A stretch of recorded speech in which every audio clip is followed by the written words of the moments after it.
guys, welcome back to my channel. Today I have a guest and he'll be showing us how to develop a very simple beginner friendly Fitbit app. If you don't have a Fitbit, don't worry, we'll be using a simulator. And if you do have a Fitbit, you're in luck because you can develop something very special for your device. I really enjoy learning this. I know it's a long video, but sometimes it's really difficult to compress greatness. So if you want to be able to do this or this, keep watching.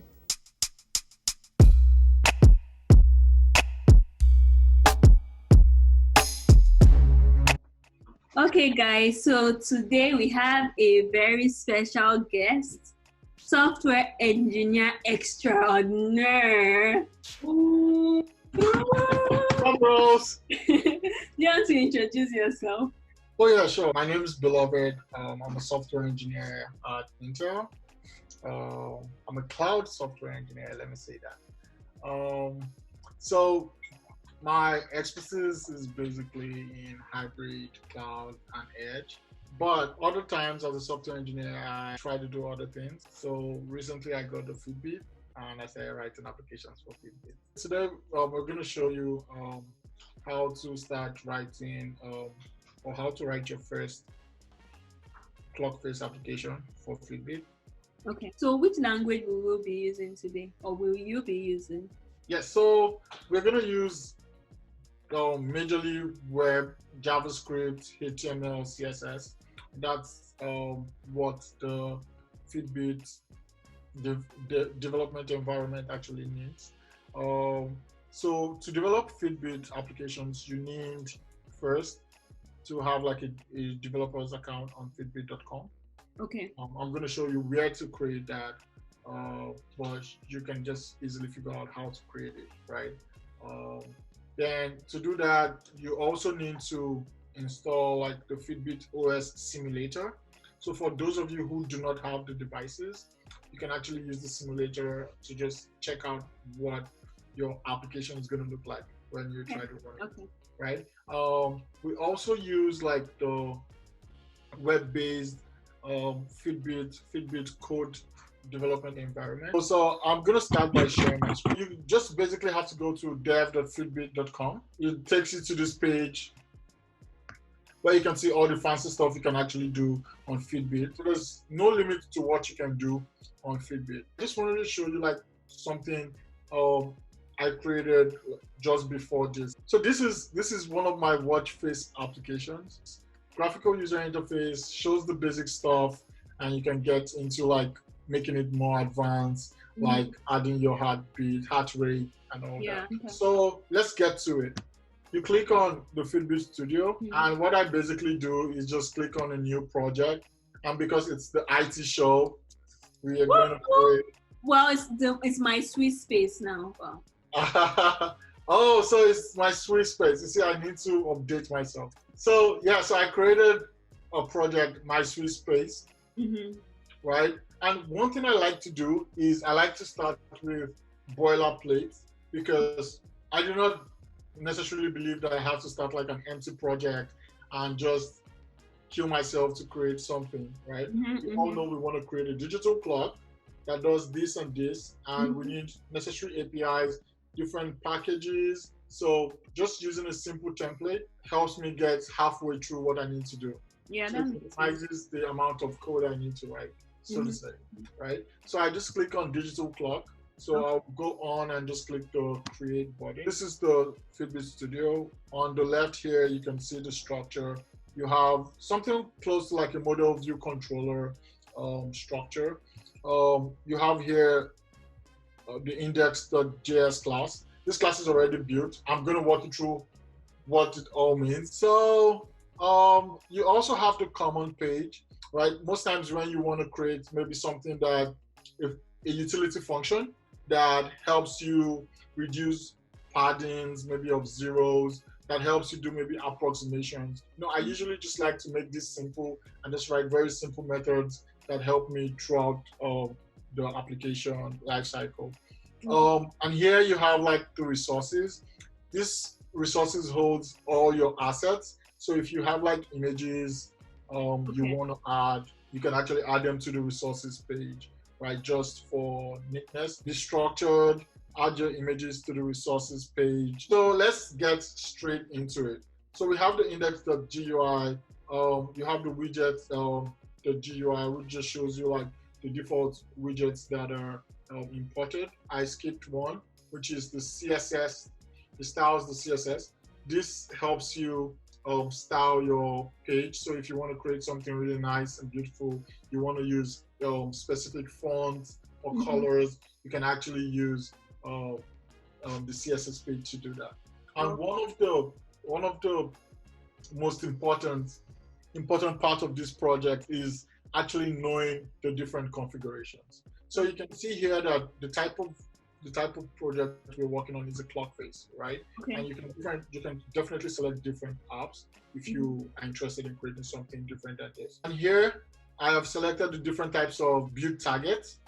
So the different types of devices my application can actually run on. One of the most important parts is the requested permissions. So most times in the past, people create applications without necessarily adding like permissions, giving the applications permissions. And they see that, oh, when I run my application, it throws an error and it breaks, or it crashes at this point, it crashes at this point. That's because your application doesn't have access to read some certain level of information. So you can see the different types of permissions we have.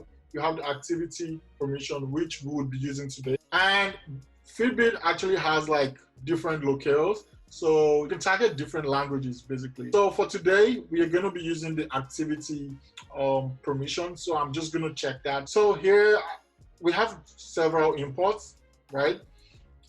Same structure as any programming language. You have to import APIs that you actually need. And one of the imports we have here is documents and clock faces, right? This just allows you present the web HTML page in the clock face. That's simple. And here you have preferences.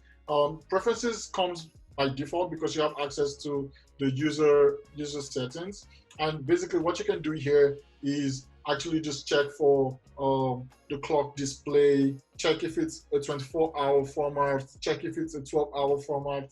You know, you can basically do different things with it. One of the few libraries I would be importing today is called Today, actually. Did you see the rhyme? Yeah, so Today basically gets me all the information of my Fitbit today. Okay. Right? So it gives me all the information on my Fitbit. So if I want to see like the adjusted steps, I can actually just use this Today. To avoid any mistakes, I am just going to rename this Today here to M Today, so it doesn't start spitting out bugs. So with import, right? Import preferences, when I have a curly bracket, it means I can actually have an array. I could just decide to add Today here. Oh, right? Okay. Yes. Okay. So Okay. I could decide to add Today here, and hopefully it doesn't throw like an error, but basically that's what it means. You can basically just, if you know the other components of this library that you want to import, you can import that. And if you see here, you see import asterisk as util from this. So this just imports everything. So the document page, the document library here, just basically is how we reference HTML pages. So if we go one step back to the index.gui, one of the things we want to do today is create the time, right? Output the time here. We also want to do something like maybe output the number of steps you've made today. So I'm just going to change this variable to steps, right? Or we can say my steps label. So I create my steps label, my time label, you know? Yeah. So just to make it easy and understandable, especially when people get like the source code. Yeah. So we can then go to the CSS and change this my label to what? My time label. Copy this CSS. So basically this CSS just helps you style your page. So I'm telling it that for this ID, I want it to be maybe red, green, bold, you know. Okay. I want the text length to be this. I want the Yeah. font size to be this. So that's basically what the style sheet does, and it's already imported, right? So Mhm. we do not need to stress ourselves. So what is your best color? White, right? No. What's your best? Pink. Pink, Purple. No, purple. purple? Oh, that's so cute. So here you can see we styled the my time label. Here we just copied the same thing we had there initially. So we can decide to reduce the font and say, oh, just make this 50, it's maybe too large, or make this 50. But if you notice, one of the things with Fitbit development is on clock faces, this time label and my steps label will be stacked on each other because they have relatively the same pixel density. If you notice here, we are setting the X and Y coordinates Mm-hmm. positions for this text, Oh, right? I was going to ask what that meant. And they actually are the same. So X equals 50% means the X coordinate for this particular text should stay in the middle of the screen, right? Oh, okay. And Y 50% means stay in the middle of the screen, but add a little pixel of 40. So we don't want them to be stacked on each other because Yeah. then text becomes muttered and we can't see like exactly what it's saying. So we can maybe just add this. We can add 120 so it pushes my steps level So down it's a little in bit. the middle, but then it goes to the bottom. Okay. Yes, it goes to the bottom. One of the things I want you guys to also do is explore how you can actually manipulate the screen and see, or when you give it like negative Y values, what actually happens. That should be fun. And you can try out some animation JavaScript pages that interest you, that you like. You can try it on here, and that should be a nice assignment, so to say, right? So let's see. We've done this, we've done that. We have the fields as white. Fill means like it just sets the color for this text to white. And here also the text is white. We can decide to change it, changes to green if we like. Oh, sorry. So one thing we need to do also here, because if you remember correctly, we actually included this text, right? But we also need to reference the text in the index.html, Yeah. in the index.js rather. So we just do the same thing, and that's it, right? So now we have actually created an instance for that item on our index, right? On our index.gui, right? So we have my steps label. So right now we have to just think about how we need to fill the steps value into this. And don't worry, I got you. So if you see this, if you see from line 16 here, downwards, you have a function that basically says click.onTick, right? So this function is very interesting. On most clock faces, you get to see like this particular function. What it does is you can use this function to update every element on the screen for every tick. So a tick could be like a second change or a millisecond change, right? So you can actually update. That's so cool. Yes, it's so cool because it actually implements like an unchanged listener. You can use it to increment the values. You can use it to maybe show the user a message and stuff like that. So one thing we're going to do here is set a value for the my steps label, and this is what we do. So we take my steps label that we declared here. You know what? I'm just going to be fast, right? And guys, I cannot stress having to read the documentation enough, right? So here you actually have to know the documentation. You can have a documentation page open on one of your browsers. So, but to use the today function, the today library we actually imported earlier, this is how you use it. You just say today.adjusted.steps. Because we're using English, we can just see to locale string, and we specify the locale string. Basically, we're using English, so it should be en.us, right? I can walk you through this code real quick. So here you can see that we actually set a variable mToday as date, and we are also getting the hours, the number of hours for the date today, right? So we check if the preference of your clock display like for your wristwatch, you can have like a 12-hour display. You can have a 24 hours format. So we just check real quick and see if it's the 12-hour format. And if it's the 12-hour format, we do a mod. So we divide that by 12 and we do like an XOR. That's basically what we're doing here. We just get the hours in the right format. So if your answer is like 24, for example, here, if it's not equal to this, it comes out here, right? Yeah. It leaves and comes to the else statement. But if it's in the 12-hour format, let's say it's a 9.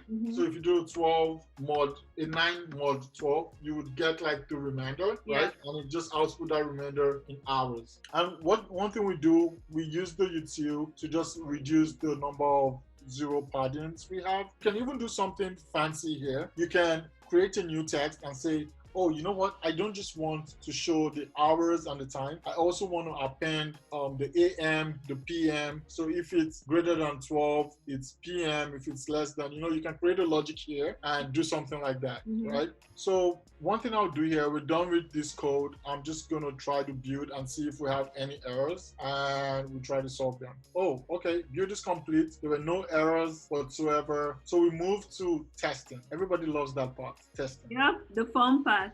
That's the fun part. We just go on here and see if we have any of our simulators connected. So one thing I do is I just click on simulators, the devices, and here I know like a simulator is already connected. So let's do run and see what happens. Oh, we got an error. It says cannot read type, read property of undefined, line 29. So we have an error here. What could this be? Okay, so this doesn't even show like much. It just tells me. Yeah.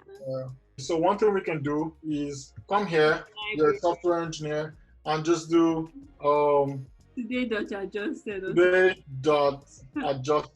Fitbit. No matter the number of experience you have, you see, you just come here and you check. We just check out the API, right? So yeah, it's today.adjusted, blah blah blah, user activity. Oh, why did it say it didn't work? Yeah, because it's here, right? It's actually there. But it doesn't show the steps. Oh, yeah. So it shows this, but it doesn't show the steps. Yeah. Let's see. Maybe check the library today is in online just to be double sure. Yeah. So, okay. User. Oh! User activity. Oh, my God. Guys. Oh, my God. These are the problems of software engineers. So we're calling the wrong library. We checked here and we clicked activity and we still wrote. Oh God. So these are the pains we go through most times. You get to share them with us live. So we do the one and successfully site. This is it. Yeah. Okay, can we see the word face? Let's not rejoice too much yet. Where are the steps? Let's go back. So this is actually nice. The fact that we can actually go back and just retrace some of the stuff we've done. Let's come to this part here and let's make this smaller so at least we see it first. Let's make it 100. Let's see if it's going off the screen. These were like my initial struggles when I first started writing Fitbit apps, because the screen size kind of like locked and port field. You have to like use percentages. You can use like absolute values, Yeah, so for this test, we're just using absolute values, but I highly encourage you to use like percentages so that it actually scales with resolution of the screen. So we just make this one maybe like 10, 40. Yeah, let's see. I really think it's going that makes sense. So we just have everything on the screen. We build, everybody remember that. Build, then you run. We can see that it shifted up. I think it might have something to do with the API call. So I'm just going to check the documentation directly and see what the API actually says. Yeah, so it definitely has to do with the API. Yeah. So one thing we can just do here is search. Oh, so I see the problem. I didn't put .text. So we're trying to set the text of the label, but we actually did not specify what to set, right? So the computer must have been looking at us like. Okay, I'm just going to waste your time until you figure that out. Okay, so this is successful, and yes, so you can see the number of steps, right? So let's just go back and modify modify this. Let's put it at 50. We can basically maybe make the font size a bit smaller too for the. That's too large, maybe. No, I think the time is fine. Maybe the steps, maybe make it 30 or 20. Yeah. So we build and we have our first project. It took sweat and blood, guys. Sweat and blood. I know this is a long video, guys, but I hope you are still here with us because this is totally worth it. So yes, we have the total number of steps. And we have the time. So you can basically just do anything, right? Yeah. You can import like an image here, add some fancy stuff. This was fun. Yes. So I hope I've answered like most of your questions today. Finally. Woo! All right, beloved. Thank you so much. That was so much fun. I really enjoyed it. It was my pleasure, actually. Thank you. Thank you for having me. What are your next steps for our viewers? So have fun coding. Do not limit yourself to just writing clock faces. Explore using app bits, and let me know if you have like questions, bugs. Yeah, and don't be discouraged by bugs. Yes, do not be discouraged. Even the high-end software engineers have bugs every day. We have to Yeah. All right, bye, beloved. Bye, peace, take care. Thank you guys for watching this. I hope you enjoyed learning how to develop a Fitbit app as much as I did. If you liked it, if you liked this video, hit that subscribe button, leave a comment, and if you are not subscribed, what are you waiting for? Till next time, guys, remember, impossible is nothing. Bye.